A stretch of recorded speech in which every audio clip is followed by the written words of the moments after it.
Oke Bang Komarudin, gimana nih Bang Orin tentang kasus Tamara Tiasmara yang anaknya telah meninggal di kolam renang. Menurut pakar hukum seperti apa melihat kejadian ini?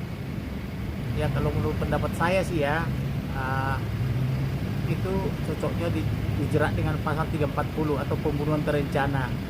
Kenapa pembunuhan terencana? Karena ada CCTV yang ditenggelamkan dia berulang-ulang sampai 12 kali ya. Nah, kalau itu terbukti, maka sudah benarlah dia dijerat dengan pasal 340.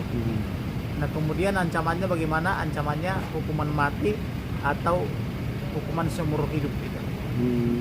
Bang, melihat karena ada yang mengejutkan lah ya, keterangan dari hasil penyelidikan bahwasanya sang ibu dari korban tersebut sama sang kekasih itu mengecek lokasi kolam renang tersebut seminggu sebelum dia melakukan kolam renang. Menurut abang gimana? Apakah itu sebuah perencanaan atau di luar dugaan dengan kejadian? Jadi bisa saja ibunya melakukan itu untuk pengecekan karena belum pernah berenang di sana, bisa juga. Tapi kalau itu sampai terbukti dia ikut merencanakan, maka ibunya juga nasibnya sama. Bisa hukuman mati, yaitu dikenakan pasal 340 minimal 338. Tapi kalau dia misalnya melakukan pengecekan ke situ bersama pacarnya, karena belum pernah anaknya berenang di sana, itu tidak bisa dijerat. Tapi kalau memang itu pengecekan itu adalah dalam rangka melaksanakan niatnya sesuai dengan pasal 340, nah dia harus dihukum mati gitu. Ya. Dan apakah kasus ini akan menjadi viral apa karena korban ini salah satu anak hubungan antara kekasih orang tua ini, apa gimana Bang? Apa karena ini anak yang jadi korban hubungan mereka atau abang melihat seperti Jadi begini, harusnya kalau dia menyukai perempuan itu, dia juga harusnya menyukai anaknya. Jadi tidak bisa kita mencintai seorang janda tapi menghilangkan anaknya. Jadi mencintai janda juga mencintai anak-anaknya. Itu bagi saudara Danto ya.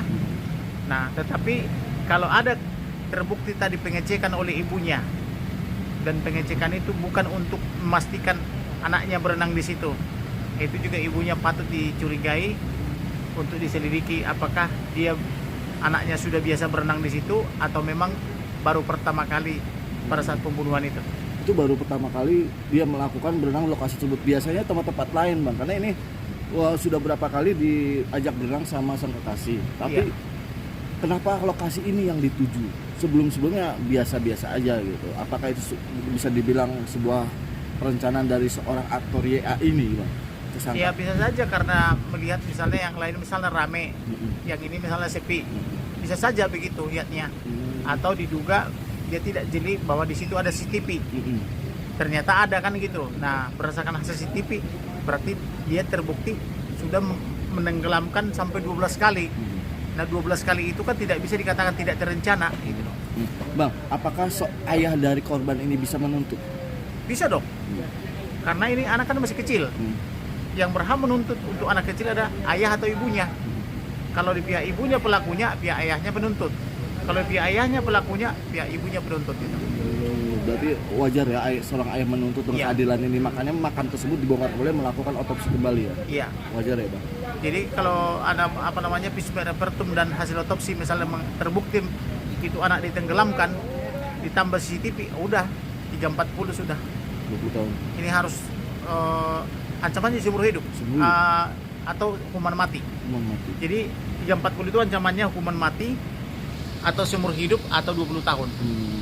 Nah, kira-kira yang mana yang nanti dijatuhkan oleh majelis hakim? Karena majelis hakim yang akan menghukumkan gitu. Bang, ada pesan nggak untuk para lelaki yang mencintai seorang janda? Jadi pesan saya kepada laki-laki ya, kalau kalian jatuh cinta kepada seorang janda, tidak mungkin kalian mencintai janda itu tanpa mencintai anaknya. Karena jatuh cinta itu adalah jatuh cinta individu dan komunal.